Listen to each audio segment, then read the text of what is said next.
Yeah, I think I was like... Hello everyone, welcome to today's event, AI Across the Customer Success Journey. I'm Michelle Vucek and I'll be your MC for today's event. So I'm one of the organizers of the Vancouver Customer Success community and have worked in customer success for 14 years. Please let me know if you have questions or need anything this evening, as well as the rest of the organizers. So the organizers, if you want to raise your hand, we have Kika, Mohit, Pedro, Jillian, Ryan, and Ava, and we're all so happy to have you all here. We acknowledge that we are situated on the unceded traditional territories of Musqueam, Squamish, and Tsleil-Waututh nations. So today we have the pleasure of hearing from three amazing leaders in the customer success space, Alicia Taggio, Liz Lee Barron, and Ellie Hutton. So they will guide us through three high-impact talks on how CS leaders are applying AI in everyday customer success workflows.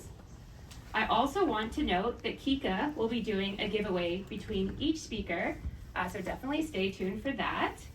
And lastly, we will save some time at the end for Q&A and additionally have more networking time once the talks in QA have concluded. Lots of snacks and drinks still there, so we'll have to get to those as well. Awesome, and without further ado, I'd love to introduce our first speaker. So our first speaker is Liz Lee Barron. So Liz is a customer success consultant and founder of Ellie Consulting, with over 15 years of experience building and scaling CS teams for organizations ranging from early stage startups and beta to Fortune 500 enterprises. So without further ado, come on up.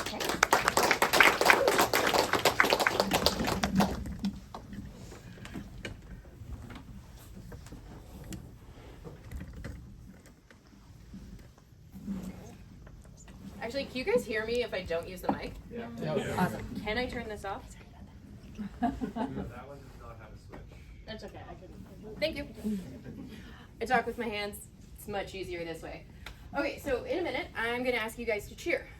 And I don't want one of those like, ooh, like, no, actually give me some gusto. I want to hear like, ow, when you're cheering. And so, as she said, I'm Liz, CS consultant. If you have questions throughout, feel free to jump in. But I have about 10 minutes and about 12 slides. So, keep the questions short. But this is where we cheer. Just to get an idea of the room, I'm going to ask you where you guys are with your AI knowledge. And then the second question is going to be just what's your experience level in CS in general. So, when I go through one-offs, conversational, or projects in code, I want you to cheer when it resonates with you. So, who is asking one-off questions with their chat? Or they might not even be chatting, but you use it to ask one-off questions. It's pretty transactional. Woo! All right, how many of you are conversational? Goes back and forth, maybe it knows your tone. You ask it like 3 or 4 questions and then you build off of it. How many would say they are conversational? Woo! Yeah, there we go. And projects and code. We now have the flow of this. How many people are using projects, code, agents, complex data analysis, presentations, doing work while you're off doing something else? Woo! Wow, okay. Fantastic. So, one guy in the front, borderline.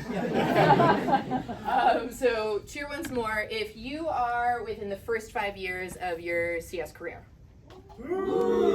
Okay, we know that can be better. So whoopsie, 6 to 9 years? All right, and 10 plus years. All right, okay, so we have a pretty good idea of this group. Everyone seems to be pretty knowledgeable, conversational or plus with their AI, and mid-level to more senior in your careers. What we're showing you today, it does not matter what your level is. AI is here to help you guys grow. What I'll be focusing on is how it can help you grow quickly in the beginning of your career or when you're starting off with a new organization. And you'll hear other areas from the other two presenters. Big key takeaway. Most people see AI as just this transactional thing, or this tool that you use as like a side thought. It's not ingrained in every day. AI should be thought of as your senior CSM, your mentor, your collaborator, your partner, not just this magic wand answer machine, but an actual partner. And a way to start doing that is to start thinking about how you can leverage it every day. So when you start thinking about the top 3 things that CSMs, regardless of where you are in your career, think about on a regular basis, just for their own development, you think about how you can learn your company or your clients faster, where you can be more effective, and how you can develop skills. Almost all of you just nodded, so I know that's landing. But with things that you can think of for learning about your clients, summarizing your emails. How many people, and just use your hands, you don't have to cheer this time, know exactly where to find what they're looking for in Slack when they need it? Really? Okay, that's more than I thought, but it's still only 10% of the room. The fact that people can actually find things in Slack is amazing to me. But you should be using AI to find it for you. You don't have to spend 10 minutes trying to find which chat and which person said what thing.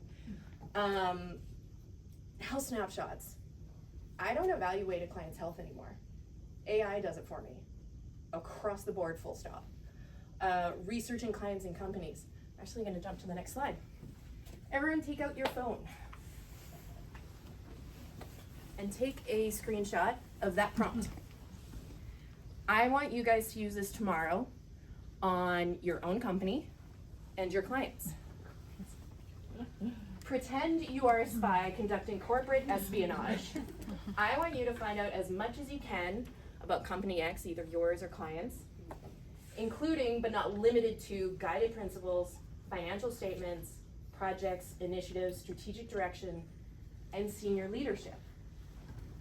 Please use their company website, include the link, their LinkedIn, use a link, or whatever other links or information you have to start. Ask me questions and make suggestions on what might be more helpful or that I've missed. This prompt works because you tell it who it is, what it's looking for, and you get it to tell you what you've missed, even if you've added links. That's the kind of thing we need to be doing with AI. And then from there, you can turn what you've learned into a presentation, and magically, in 10 minutes, you know exactly what you're gonna be talking about in your kickoff with your new client. So when we're talking about the 3 things that we're always thinking about, our development, our efficiencies, that type of thing, there are 3 main areas that we kind of bucket those into. Learning your product, managing accounts, building your skills. What a lot of us have when we're onboarding or we're starting at a new company is drinking from a fire hose. I don't know anyone who walked into a CS role and was like, I got the support I needed. It was fantastic. Like, I don't know anyone that had that experience. So, you start learning faster. You start learning on your own. But you're not on your own anymore, because the key mindset that we want to have is AI is your partner. And what it helps you with is your product mastery. Get it to create you a cheat sheet of your product features and which clients would like it best. Get it to pick out the top 10 questions your customers are asking by filtering through the reviews on whichever sites your company is featured on. Practicing explanations. We know that sales sell things that doesn't exist. You're going to have a hard conversation probably this week. Why not get AI to role play that with you, or come up with potential questions that these people are going to ask, or potential responses that you can have. Finding reviews on your company, like I said, get it to pull the 10 best and the 10 worst. So you know how to flip both of them. You know how to answer both of them. You are new to your company, you are new to CS, you're within your first 5 years. That last one is gold, because you won't be blindsided. The fundamentals. Everyone's always asking, what should I be tracking? It changes from company to company. It changes from product to product.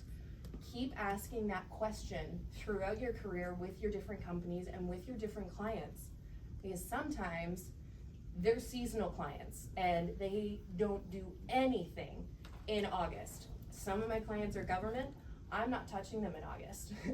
They're American. I'm not talking to them today or tomorrow. And those types of considerations have to be included when you're looking at metrics and what real health looks like. How should I structure a successful onboarding? All of these are very generic. And I said at the beginning of this, those one-on-one transaction conversations, they're not as helpful. These are meant to be your jumping off point. These are your drafts. And I want all of you to think about how you can start making your prompts more personable, more personalized to your organization. Like that first one that I showed you where I got all of you to take out your phones, that's personal for me. That's what I needed to figure out what my clients were. So take these base ones and make them your own. Managing accounts.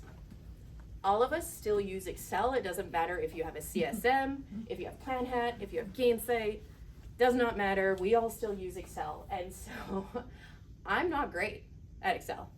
We are not friends. Pivot tables challenge me like you wouldn't believe. But if you take a picture of what you're doing and you put it in ChatGPT, Perplexity, Claude, whatever it is you're using, it will tell you where you've gone wrong. AI responds better to pictures than statements. So whenever you can add a picture to what you're describing, do it. Data analysis, you can get it to identify customer risks and data usage. Do you guys have access to support tickets, client usage, client profiles, any of that information? Plug it into AI. That one, asterisk, check out your company's governance policy on AI first. Don't plug in data until you've seen a policy. But it is worth doing if you're allowed to. The template creation. Oh my God. You ever had a meeting like this and you wanted to track everybody that was attending and you wanted to have follow-ups and you wanted to know what company they were from and which email they had? Yeah, get Excel to make that spreadsheet for you. These things make your life exponentially easier. I haven't made an Excel spreadsheet in about a year and a half, but I use them every day. Yeah. Building skills, the perfect client communication. Again, another thing we are all going to deal with our groups, with our clients. The email drafting. How many people have an AI plugin in their email? Okay. All of you try and find one for whatever platform you're using.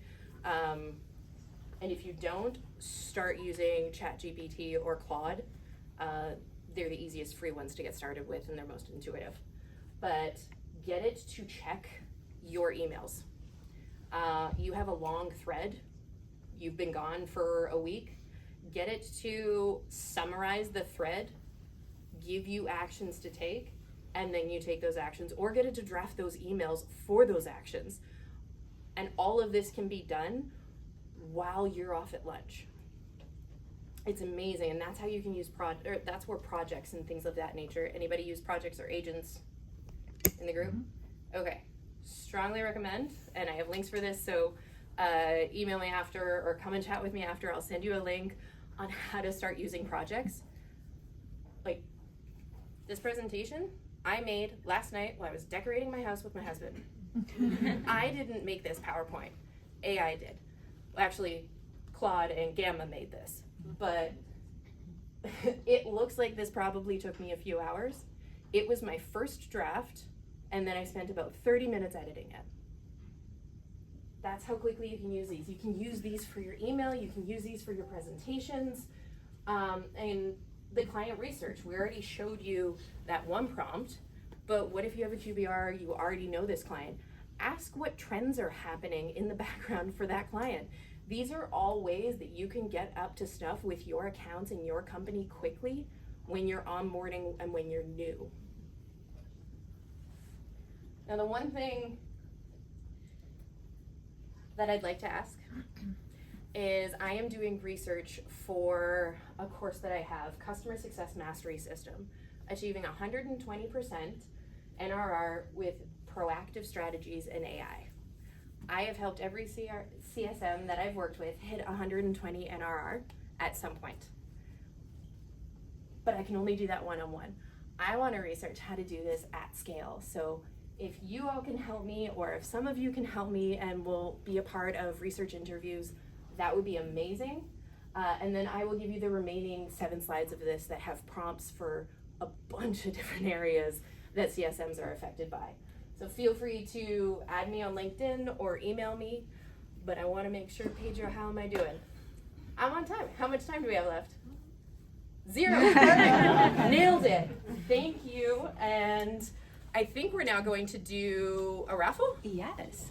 Thanks, guys.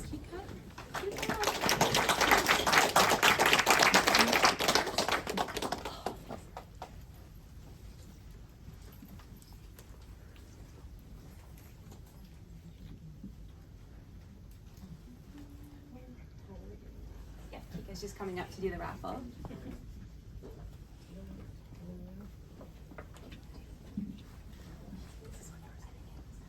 I think this one's fine. I don't know who's saying this. Hello. My name is Kika and I'm here for the fun part. Okay, so who's ready to win today? What's up for grabs? Okay, so we have a couple of books here written by some of the most amazing leaders, thought leaders in the field, and we'll start with the Strategic Customer Success Manager by Chad Horenfeld. And this book takes you from, hey, just checking in, to a place where you're able to create thoughtful and well-presented customer success strategies that help your customers scale. So, who's going to win today? I don't feel it. Who's going to win? Okay, that's better. Okay, so I will try not to peek. If you didn't say hello to me on your way in, sorry. Okay, so let's see. Let's see who gets lucky. Does everyone have their raffle tickets? Yeah. Okay, so the winner is 826525. Oh, sweet. Oh, that's you! Congratulations! Okay, we could do better than that. Okay, let's take a picture if you don't mind. Okay. He did say he'd win. Oh, sorry. Oh, yeah? Oh, you did say you'd win. Yeah, that's totally nice. Okay. Love it. All right, just one more. So one more. One more, Stay out of the way. Okay. Oh, love it. Perfect. Thank you so much. Thank you so much. Awesome. Congratulations.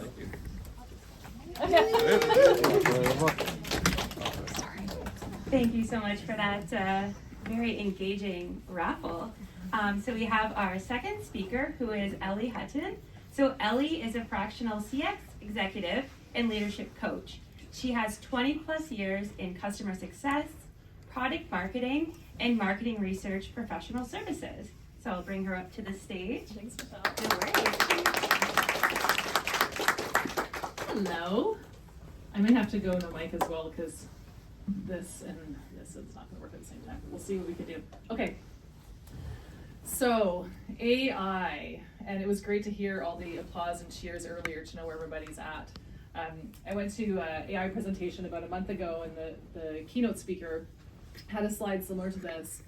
And it got me thinking about how we can use AI differently and better than we are today. Because I think everybody knows, like, you can go from the manual to the automated, that's obvious, right? Like all those things that were taking so much time, like all the admin, like all the emails, like all those things, that's an obvious win for people. And then the things that were hard before, now they can be easy, right? So Liz, you were talking about hating Excel. Now you can run your pivot tables, sweet. And that's saving you not only a lot of time, but it's something you might not have known how to do before, which is awesome. So it was hard for you before, now it's easy. What about the impossible stuff? What could we do that was impossible before that would now be possible? I've talked to lots of people that are doing really, interesting and different things, and a lot of them are starting with a hackathon in their office. And so they're breaking down the customer journey. They're looking at where all those friction points are. They're looking at the things that are causing the customer pain, and they're trying to figure out how to make those things more possible. So I encourage you to go back to your offices and try and figure something out. AI can be daunting if you're kind of dipping your hands and feet into it the first time, but honestly, everybody's just figuring it out. So don't worry about getting messy. So what I'm here to talk to you about is the sales to CS handover, right? One of the most hated things in CS world. And Liz, you mentioned like a lot of salespeople, they're handing stuff over to you and you're like, literally, what on earth is this thing? And what I want to talk you through is just a really easy example of how you can actually build yourself a custom GPT. So I never built myself a custom GPT before. I learned how to do it. It was way easier than I thought it was going to be, and it opened my eyes to like other things that I'm now going to go and try and do as well. So the handover, why is it important? Well, it's the bridge between the promise that's been made to the customer and delivery. And if it's not done well, sometimes you don't get anything, you are really setting the tone for potential risk, potential churn that could happen, right? So there's a lot of information that's in the sales process and the sales artifacts that you don't get, or that if it's an enterprise deal, may be so substantial and huge that it's just impossible to actually weed through all this stuff. At my last company, somebody won a deal, and he was an excellent salesperson. He'd been talking to this potential customer for 2 years. They'd had, name the number of phone calls. It was more than what you think it would be. They were all Zoom calls. They'd all been recorded in Chorus. He had many pages of sales notes. None of this stuff was in the CRM. And he was like, here, read it, watch it, to the CSM. I'm just like, literally, what am I supposed to do with this? So I'm sure a lot of you have been in that boat before. So I'll take you through in a second what I built and how you can replicate it for yourselves. So a good handover really sets that tone for trust, continuity, and success. It should be collaborative, it should be documented, it should be a shared goal and transparent. And the bad ones, like they're big, rushed, transactional, painful, misleading, not very much fun for anybody when you do get them. And I feel like the salespeople are often doing it in a hurry and they're missing out some of the really important stuff for you. Okay, so I'm gonna walk you through these steps. And are we sharing this deck after? Sure. Yeah. Yeah. We are now. Yeah. You're welcome. Yeah. You'll have this in there so you can go and figure out how to do it too. So it's super easy, and ChatGPT, that's my favorite one. I've experimented with some of the other ones, and I'll probably try using some more after, but I think ChatGPT for me has just been my baseline, so this is where I built it in. So with ChatGPT, you just explore, you can create, and then what I did was I copied in a whole bunch of foundational information. So when you're building the custom GPT, you build in all of this stuff that's never going to change. So I put in like website copy, marketing materials, product roadmap, current product features, ICP, value prop, all that stuff that doesn't ever change. And I put that all into the handover template with all the questions that I want it to go and find the answers to. So then it's ready to go. And then I start a new chat and I add the custom GPT to it, and then I copy in all the sales artifacts. So obviously you could connect it, but if you're just experimenting and seeing if the darn thing even works in the first place, you don't go to the trouble of going through all the connections and integrations. You just go and experiment and see if it works. So you put in all the sales artifacts. So all your gong or chorus calls, your proposal, contract, if the AE actually gives you any of their notes, the stuff from the CRM, just grab all that stuff and throw it in, and then it'll run like a beautiful templated, like awesome thing that you would have never gotten before. Okay, I'm gonna come back to this slide after, so let me just escape out of here and let's make sure everything's still actually open for me to run all this stuff. Okay, do you want me to walk you through how you actually build it, or do you want to see what I built? Walk us through. Walk through? Okay. Okay. So I'm in a new version and I need to figure out how to do this in here. I may not be able to do it because I'm in Mari's laptop. A paid or free version? Oh, this is her version. Yeah. Okay. I'm gonna have to just show you what I built. Okay. So I'll show you here because I can show you here. Edit. Oh, for crap's sake. I can't edit here. Okay, well, I'm not going to be able to show you this, but in my deck, I have the link so you can see it, and you'll be able to duplicate it and edit it on your own. So let me just upload this stuff. And do you want to see a bad handover, a good one, or like a medium one? Good. The good one? Okay, give me a second to find this one. We'll do the good one first. So I'm going to drop in, oh, come on buddy, you gotta drag. Are you dragging? You're not dragging. Go the other way then, fine. 1 second, I've gotta go old school and actually find it in the downloads. Solid fit. Open. Okay, so it has all the foundational information there about the company. And here are my sales artifacts. I just dumped them all into one file. If you were dumping in a whole bunch of stuff, you'd probably have to limit the size and put in a bunch of files here. Let me run it. Files received, type run handover, great. Did it actually let me do it? Let's see.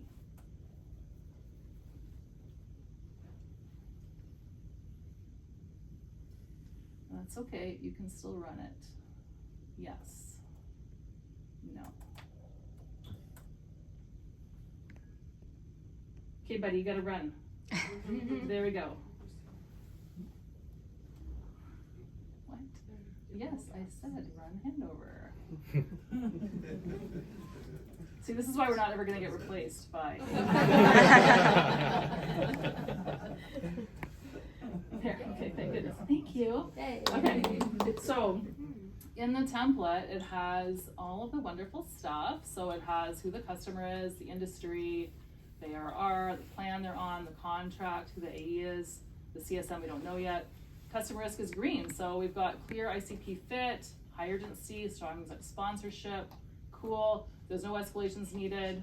Then we've got a summary of what was purchased, key integrations, customers' jobs to be done, blah, blah, blah, their desired business outcomes, the value narrative, so what was promised by the salesperson, dependencies and risks, sentiment, key players, impact breakdown, expansion advocacy potential, and recommended first actions for the CSM to do. So it would have taken you a few minutes to go and grab all the artifacts and stick them in a doc, but then you just put them in here and it actually gives you literally all the information that you need. And then you could plug it in something like Notebook LM and get it to give you a podcast to listen to like to get debrief on all this. You could ask it questions. I can ask it questions here now too. Let's see, what should I give to, ooh, can't spell, give to my director as a summary. I press enter, but you're not listening to me. What happened? Oh, reach my free limit. Okay, well, you'd be able to interact with it if you're on a paid plan. Get a paid plan, people. Yeah, so the information, just like this was all like fake information I made with a made-up company. But you would get so much depth and like richness from this. Super easy to build it. Okay. Second to go to the next slide. Yeah, so we did the CS in action. So when you get the deck, you can take the template that I built and just duplicate it, but there's also instructions here for you, so you can just go and build it from scratch if you don't want to use mine that I already have. But I did spend a bit of time like going back and forth and negotiating with the AI about what was going to be in the handover template. So it's a pretty good standard one if you want to try that as a starting point, and then you can just adjust it for your own company once you've duplicated it. Cool. All right. Feel free to connect. Happy to chat anytime, and definitely get like the paid version. Also, when you have the paid version of ChatGPT, you can go into the settings and ask it not to train the model with your stuff. If you don't do that, it will be training the model with your stuff. Yeah, unless you're on the enterprise version. Cool. Thanks, everybody.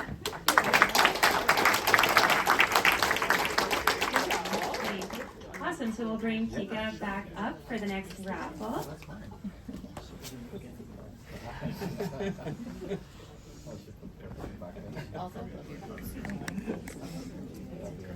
Thank you. The gift that keeps on giving, so I'm back again.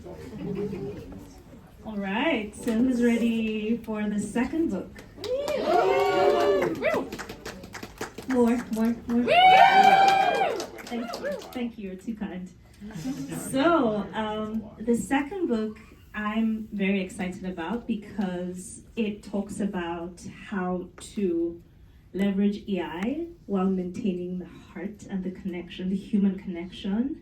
And I feel that that's very important with the work that we do in CS and CS adjacent career paths. So let's see who wins this one. And what's more, it's written or authored by the CEO of Boomi, Steve Lucas. So let's see who takes this one home tonight.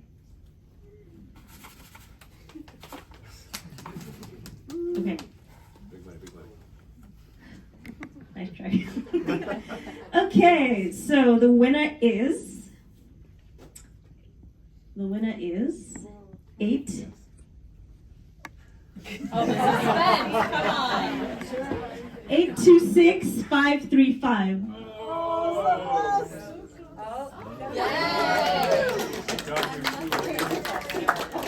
I'm shocked because he did say he was going to win, and he did. So congratulations. I didn't want this book. I'm just kidding. I didn't. Thank you so much. Oh, that's incredible. Okay, so let's take a picture. Oh, I should give you my ticket to prove that I. Oh, okay. Stamp of authenticity. Yeah, it's all good. Okay. Perfect. And then one just. Thank you.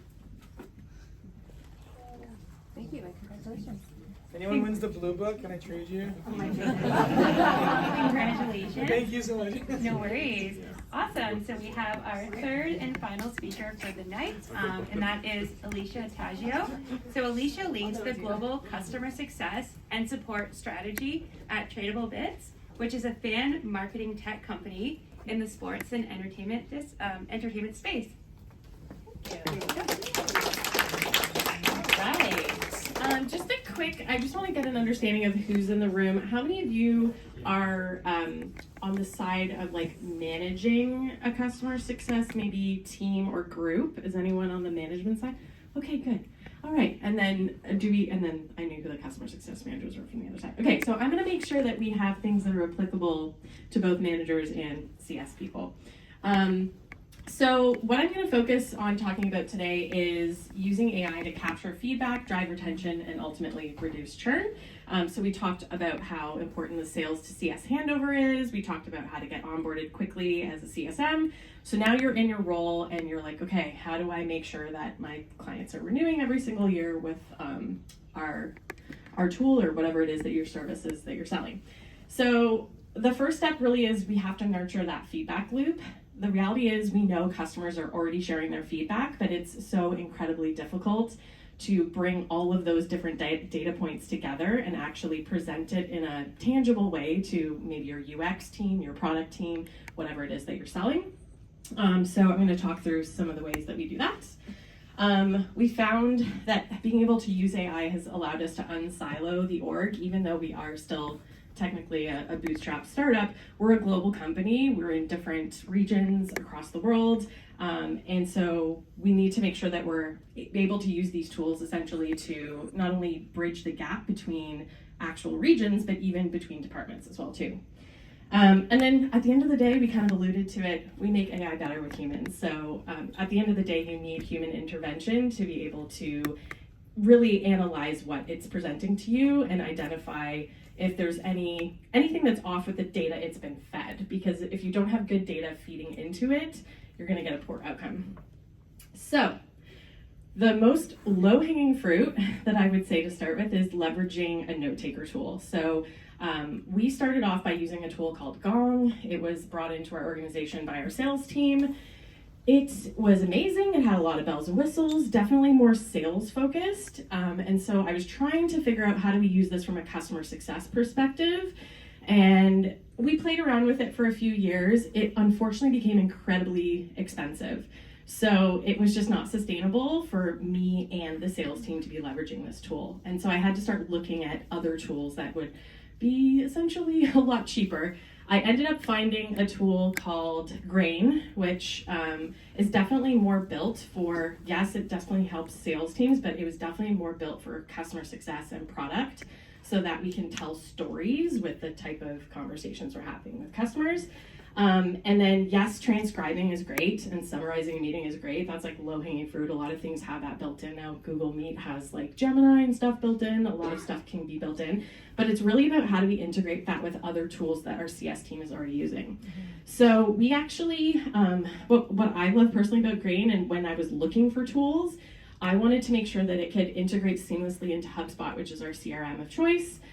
And so what happens is, depending on what you say in a call, it will automatically assign a HubSpot task to that CSM. So if I say on a call, hey, I'll follow up with you after this call and I'll send you a link to this case study where another client did this, of what you're trying to do exactly today. And so then I'll get a notification and a reminder in HubSpot that boom, I have to follow up on this, and it'll have a due date and all of that. So that's really great to help me keep on top of tasks. That's kind of like step one, low-hanging fruit. Step two, summarizing the notes based on the type of meeting and asking anything about the meeting. So if I want to ask a question, I can prompt and say, what are the customer's pain points? What are things that I need to know specifically about what happened in this conversation? This is great as a leader when I can't be on every client call and I need to very quickly understand if someone comes to me and says, I just had a really tough conversation, I can go back and I don't have time to sit there and watch. The other way we use it on a deal level is this is where we now have to aggregate all of our data. So how do I bring together their email conversations they're having with the client, the video conversations they're having with the client, how do I put that all together to understand what is the overall, give me the bigger picture thing. If someone comes to me and says, hey, I have a client at risk right now, I want to be able to, at a company level, search and say, what are the customer's pain points, or ask very specific questions, and it's going to go through all the data. It's going to give me everything on the time frame that I'm looking for. And then I can start to pull those out and have that conversation with the CSM. Okay, here's some things that I was able to gather from AI. Do you have any context on these? Does anything make sense here or not make sense? And then infer kind of next steps from there. What's great about that is it can help me highlight if there's specific product problems that maybe I need to surface. I now have data and proof to go to the dev team with.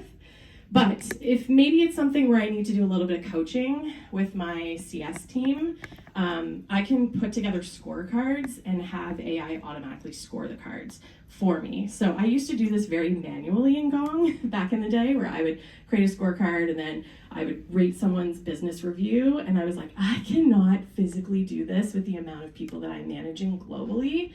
And so I built, a lot of these tools now have AI built into it. So I took the time to set up this environment so that it could help me scale my kind of coaching and mentoring efforts with my team. And so I had to take the time to put in the prompts and what classifies an upsell and things like that. But then I'm able to now have that automatically happening. So my team is getting feedback on a more consistent basis from me. And of course, once in a while, I'll also go in and manually scorecard something, but this helps me from a scale perspective because I just can't do this all the time. Have any of you used Notebook? If you're a Google Drive person. So we're on the G Suite, so we use a lot of the G tools like Gemini, etc. What I love about this tool is you can actually do storytelling infographic things that you can build. So what I do is I upload a bunch of things. Let's say we're trying to describe the value of a feature in our product. I will upload PDFs and things that our marketing team has created about how this tool works and how to explain it. But then I also need to give context of this specific client and their use case. And in this case, I used a music festival. And I put in a prompt. Now, I don't know about you, but I hate writing prompts because you have to make them so freaking long and I don't have time for that either. So I use something called Prompt Cowboy, where I will put in 3 sentences, maybe less, and it will pump out like paragraphs for me to use as a prompt. So if any of you are looking for prompt help, Prompt Cowboy, cannot recommend enough. So what I'll do is I'll put in that prompt, I upload all the PDFs, everything I need it to do, and it will spit out an infographic that I can now use in a deck if I need to present it to a client, or if CSM needs to present it to a client, to explain that feature and functionality in a way that makes sense to their business specifically. Now, obviously, it's important to work with your product marketing team here and make sure you're using like the brand assets and following the brand guidelines. I had to make sure it used our greens and our yellows. And we made sure that our marketing team was happy with us using this tool. And so this has been amazing and such a game changer to strategic conversations we're having with our clients around how the features and functionality can help drive value for their business. Tracker keyword setup is very important. So we know that these conversations that are already happening with customers, it's just how do we actually capture all of that in a way that is scalable. So what I do is I take the time to put in key words or phrases that I want to make sure we are keeping track of, whether they are competitor keywords or certain words that we know are important in upsell conversations or driving value, or vice versa, things that can help us identify risk or churn. We can put all of those in and have it send notifications to us when those conversations happen. An example of how we integrate this with other teams is we can integrate this with Slack. So anytime a tracker is mentioned, let's say, of a competitor in a call with a client, it can go to a Slack channel, and then we can all go watch and figure out, is it something that we all need to collectively get together and figure out, like, is this concerning? Do we need to be concerned about them leaving for a competitor? And it kind of creates a bit of dialogue naturally in a way that isn't in real time as it happens. So it's not an afterthought or something that we have to book a meeting for. We also use it to piece together stories about specific products or pain points. So this is that feedback loop I was talking about. Anytime, I don't know about you, but product bugs are the bane of my existence. And trying to describe that to the dev team of how certain things or the processes of the way they maybe release things or whatnot, it can create frustration with our partners if it's not done in a correct way.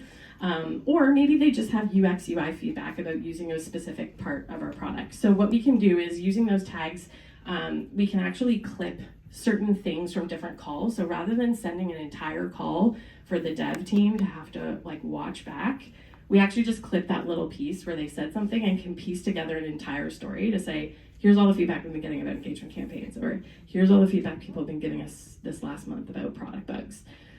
So it allows us to really bring all that data together and present it in a way that's like, this is literally coming from the client's mouth. We are the voice of the customer, but we're actually going to give you the voice of the customer in a way so that you can't ignore it anymore.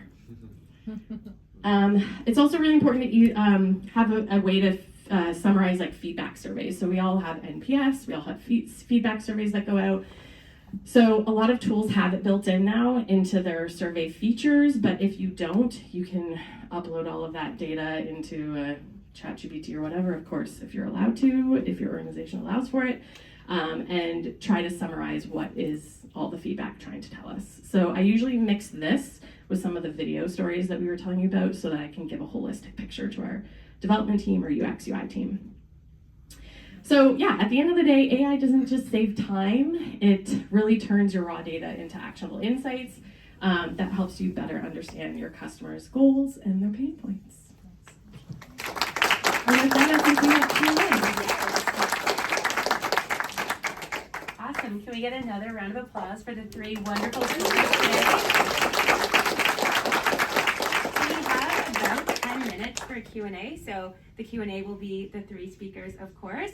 So if you have a question, feel free to just raise your hand, and then we can run the mic over if you'd like, or if you're loud, you can just go ahead and ask the question. So yeah, opening it to anyone in the room.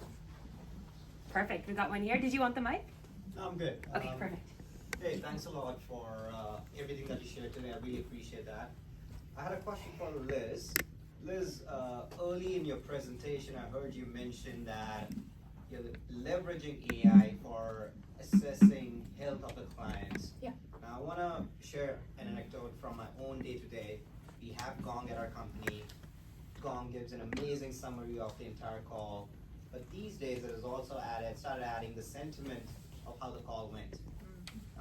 More often than not, I'm finding that the sentiments are not accurate per se. I would say neutral or bad. But I would love to hear your experience with how accurate the client sentiments or the health of the accounts is based on your experience. I can't speak to Gong. I've never used Gong. Yeah. I use ChatGPT and Claude.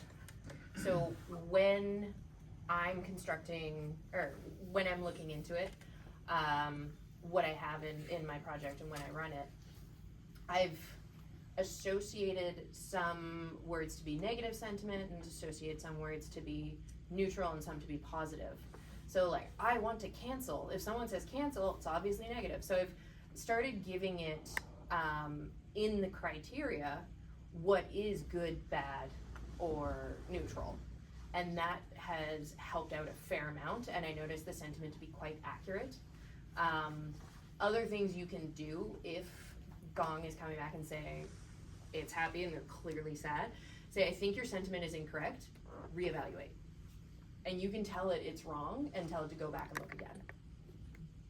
So I'd use a different platform or I'd tell it it's wrong. In that case, will it start from the top, or will it just change the context and move on? What do you mean start from the top? Like when you say that the sentiment is wrong, it's happy and it's not sad. Mm-hmm. Will it start the evaluation again from the top, or will it just? Yeah. It should, right? It should. Right. Okay. Mm-hmm. Did I answer your question? Yeah, you did. Okay, Thanks a great. lot. Appreciate I would that. also find out who the admin is on your Gong account, because they also have to feed those trackers and keywords into the back-end setup. So if it's incorrectly like saying things are positive or negative sentiment, it's probably because there needs to be a little bit more work done to set up like what you as an organization classify as positive and negative. It's just gonna have a generic thing it uses out of the box. Yeah. Thank you. No problems. Any other questions? Come on. You guys are making this way too easy for us. I have two things. Somebody talk for 1 second while I just grab it. Somebody say something. I have a question then. Sure, yeah, Great. feel free. How do you keep track of like the changes that are happening in the different tools? I mean, you were talking about ChatGPT and Claude. Gemini's just come out with a great way of doing PowerPoint. So how do you, when you're implementing something for your organization, how do you keep track of the best tool that you should be using? I ask AI. I ask ChatGPT or Claude and say, this is what I'm doing. What is the best way to accomplish that? And there's a couple of tools or plugins where you can have 2 to 3 AI offerings spin out their own answers, and you can have them side by side. So if you connect with me after, I cannot remember the name of this plugin for the life of me, but if you can connect with me after, I'll give you the name of it. I'll send you an email. It's more if you're thinking about implementing something for your organization, right? You've got to invest in, you can't invest in all of them necessarily. Or are you suggesting invest in the plugin? The plugin was free. If you're doing it at the company level, how big's your company? Let's say it's a 30-person kind of team. Okay, so you probably have one IT person. I would work with them and ask if it's something that you're doing a big purchase for. It will be for the organization. Can't make the mistake, but we're not buying Salesforce because we're not big enough for that. Work with technical people in your company and say, this is my criteria, what we do suggest, and go off and do your own research and ask AI. Yeah, that being said, you probably also have to go through a security review of any tools you use. So I always have to go to the CTO first, and then if he okays it, then I chat with the team. But also, I would say, like, listen to feedback from the actual team itself. Like, I discovered a bunch, like, the infographic thing was actually a CSM that was just playing around with it, and was like, on one of my one-on-ones, he's like, hey, I want to show you this. And I was like, this is amazing. And so I literally went straight to the CTO and was like, can we? Like, this is the answer to so many things. And once it went through, it was great. So I think it's important to also have an internal feedback loop, because people are playing around with AI tools. I'd rather them feel comfortable enough to tell me about it than like maybe using something without my knowledge and Yeah. they're not following company policy, they're uploading information to an environment they shouldn't be or something, so. Plus, if they find something cool, you want to have everybody using it. Yeah. Totally, and I like to give people an opportunity to present those ideas. Like, hey, this person played around with it, look what they did. They present it to the team, and then they're now the knowledge sharer and like the mentor to other people trying it. I'm not gonna try and be the expert in it. I literally learned it 5 minutes ago, so yeah. I think that's actually really key, because like, if you're feeling at all that you're behind in AI, you're not. It's all good, and everybody's experimenting. It's okay to try, and some things will work and some things won't work. Yeah. And sometimes you have to iterate and iterate again, and it's okay. So like, don't feel like you have to be perfect at it the first time. No one's ahead in Yeah, AI. nobody's ahead. Some people may be really good at one product or one offering, but to your point, no one spans the group. To your point, people within your organization have the better part. Yeah, just You wanted had to a question, mention, but you not a wanted- question, just a follow up to that. There's like lots of newsletters, so like the Rundown, TLDR AI, the Hustle, and they have like daily tips and things that people are trying. So like if you want to keep up with just experimental things for fun with not customer data on maybe some free accounts, try stuff out, and then if something is really like enticing, then you can maybe make a business plan around that and present it to your team. And I think we had a question behind. Yeah, so thank you for suggesting us on how to work smart. My question is, you have talked about what are the things we should do using AI. So if I ask you, what is one thing that you would say, don't use AI in the CSM space, what would that task be for? Yeah, I mean, it's, Don't use Yeah. the first draft. Yeah. There's not a situation where I wouldn't use AI unless my company says they have a governance policy. They're like, you can't. Don't use it if your company says no. But never use the first draft. Always go through it, add the human aspect to it, add your personality and your personalization to it. Using AI and just leaving it at whatever it spews out won't be good. just get the dashes out if you're gonna do that. Yeah.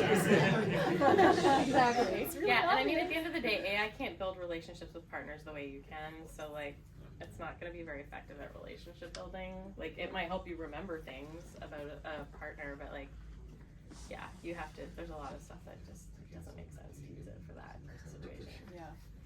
Yeah. Like, surprise and delights, like maybe your client just had a baby and you want to send them a little something in the mail. Like, AI can't do that for you, you know? Yeah. We could remind you that they're having It babies. can remind Yeah. you maybe. Yeah. There's like just little things you have to remember as a human at the end of the day. Yeah. So I have a gift you can try today, because everybody got a book, and I forgot to mention I was talking. So I got to test drive this really cool, built for CS people call coaching tool. So everybody grab this phone number, like open your notes or like start a text message or whatever with it, save it somewhere. It's called Cliff. It's 647-951-2543. If you call this number tomorrow, it's going to help you prepare for a hard phone call that you have to have, or like literally any phone call that you're going to have with a customer. So who had a hard phone call this week? Throw your hand if you have to do a phone call. That's it? Come on. You're lying. Yeah. It's American Thanksgiving. Who felt like they were 100% prepared for the call, like every call that they had this week? 100% prepared? No. Okay, that's better. Who got coached by their manager on how to prepare for a call? Or I coach everyday people on that. Nice, okay. And like, who got coached like after a call, like the QBR breakdown that you were talking about, right? Not everybody has time for that. This call coaching thing is really, really, really good. It'll be it's like a role playing situation. It's gonna ask you a bunch of questions about like the context of the call. You can say like, I'm having a renewal conversation. I think it's gonna be a really hard conversation, and I think this customer is actually at risk. Here's why I think they're at risk. And they'll be like, cool. Who are you going to be talking to? I'm going to be talking to the Chief Revenue Officer. Okay, cool. It'll pretend to be the Chief Revenue Officer, and you'll actually feel like you're having a conversation with a really, really tough CRO. I've tried it. It's awesome. So check it out. And if you do and you have feedback, let me know, because I can feed it back into the two guys that are developing it right now. They're looking to commercialize the product. So. Is that an AI? Yeah, it's an agent. Yeah. Yeah. Awesome. Thank you so much. Mark, did you have a question? I think we can start. Or is that? Yeah. Hi. Sorry, don't mean to keep everyone in class, but I find a lot of the AI, agent conversation is around taking like 10-minute tasks and turning them into 30-second tasks. I think the area where I'm most interested is taking like unreasonable 6-8 hour long tasks and making them manageable. And like there still needs to be some like useful friction in the CSM role. Like I don't want a QBR deck to be made for me in 19 seconds. It's probably not very useful to deliver. How do you think about blending, like doing things fast so you can handle 40 accounts, not 30, but also like tackling those like big, meaty, chunky things that you probably wouldn't have time to do 10 of them in a week, but now you can because you can get more efficient. Yeah, do you want to answer that? I'm trying to remember a conversation that I had the other day. You go ahead. I would say, like, for example, when we're doing a business review with a client, you have to log into their account and look at how they're using the platform, using the data. Yes, I can get product insights from dev, but I also need to see just like the way that they're setting things up might be a little off or different, or I notice an area of opportunity for improvement. So I think there still needs to be that human, like, that goes in and knows what to look for, especially when it's your product and AI may not be able to do that part of it for you. And it's really about storytelling. So when you do that analysis, it's like, sure, I got all these data points together that I can get about their success for the year. So they grew their fan database by like 30% year over year. Awesome. That's easy. AI can feed me that to put into like one slide that summarizes the account. But those other anecdotal stories where I had to build out like the thing with AI to make this, I need to still storytell. And if I don't understand their use case myself, the story doesn't come across as genuine. It's like, it's clear that I didn't really do my research. I don't know how they're using it on a more intimate level. So I still think that there needs to be that bridge between the two. Yeah. I also think common sense for a lot of us, and I don't mean that to come out harshly, but you said it in your question, when do I infuse like the human part of it? And so when you're going through these things and you don't want to make the 6-hour task 6 minutes because it needs personalization, you said it in your question, you know that you should be doing that. Yeah. So part of when to use it, when not to use it, which should it automate, which shouldn't it automate, where should I be a part of? A bit of that is that common sense piece that was in your question. Yeah. I think so much of that needs to be considered in this because so much of it is like, I don't know, there's like a New Yorker cartoon that was like, we're creating these like 6-paragraph emails that are being done by Gemini so that someone can summarize it into 2 sentences by Gemini. Like, what's the point? And I think part of the point is that like, hey, I can't do like a 4-hour analysis of all my customers every week, but now I can. Now I can go deliver it and do the human part. So I don't know. I would encourage everyone to think through that lens versus just like how efficient can I be? Yes. For what purpose? Yeah, and that deals thing I was showing you where it helps us identify which deals are potentially at risk. I think that like a CSM logging in and taking a quick look at that and being like, oh, okay, there's 3 accounts I maybe need to focus a little more time and energy on right now. So it's meant to like inform how you spend your time really by bringing together all the data points it's collecting, and then you have to still go in and do the work to be like, what are the problems here that AI can't figure out how to tell me? And it might be there's like a low-hanging fruit that you're like, that's an easy win, or maybe there's a much more complex thing that involves you sitting down with different team members. Like that's the other thing too, is I can present everything to dev, but I still need to schedule a meeting with the UX UI team and the dev team and sit down and give them the context of like what I just put in front of them. And there needs to still be back and forth dialogue between those departments because they have their view and how they want to do something, and I have my view, which is like protecting the customer and advocating for the customer. And there's time that AI can't do that. AI can't sit in a boardroom with or on a video call with you in another department. So that's where I think a CS team member's time is better spent, is like advocating to those other departments using the data, but the little menial tasks are like, they have more time to do that more strategic work because of it. Because there's still so many important strategic projects that need to happen cross-departmentally. That kind of ties into one of my first slides of your mindset around AI is you should be partners. And the CSM is the partner that goes and delivers that story. AI is the one that does the grunt work. Yeah. Totally. Exactly. helps you summarize, but at the end of the day, you're sitting there in the boardroom advocating and like you presenting the data and like inferring what it all means. So, yeah. Awesome. Thank you so much for answering those questions. We're going to bring the lovely ladies back up to do our third draw and then give you guys some time at the end, of course, for some more networking.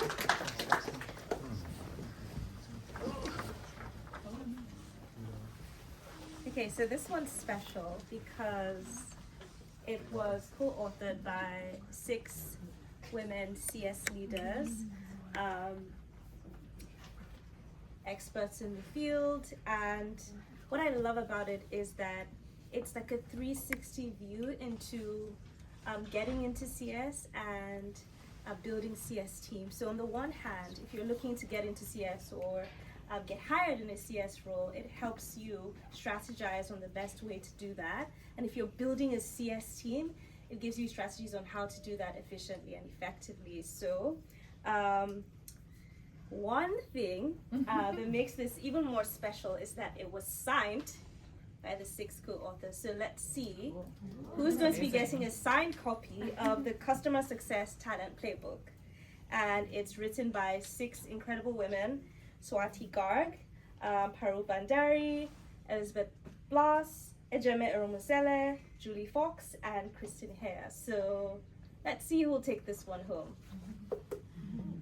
Okay. I can see someone's trying to make eye contact with me. That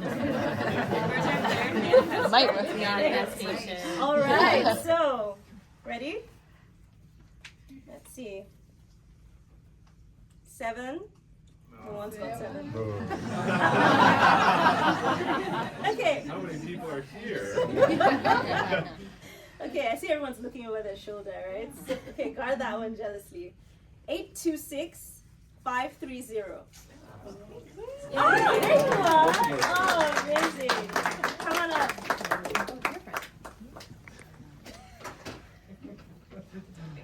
Yay, you. Thank you. Congratulations. Okay, so here it is.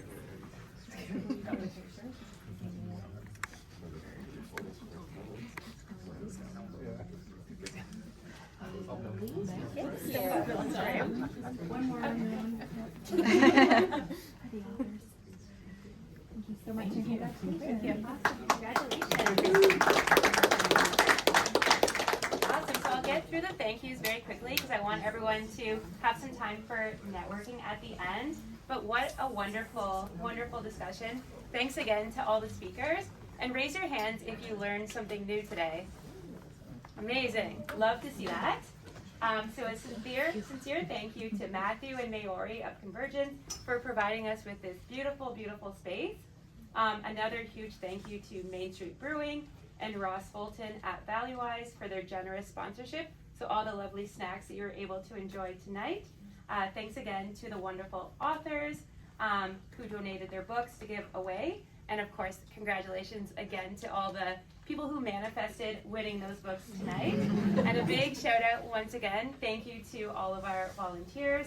We couldn't have done it without you.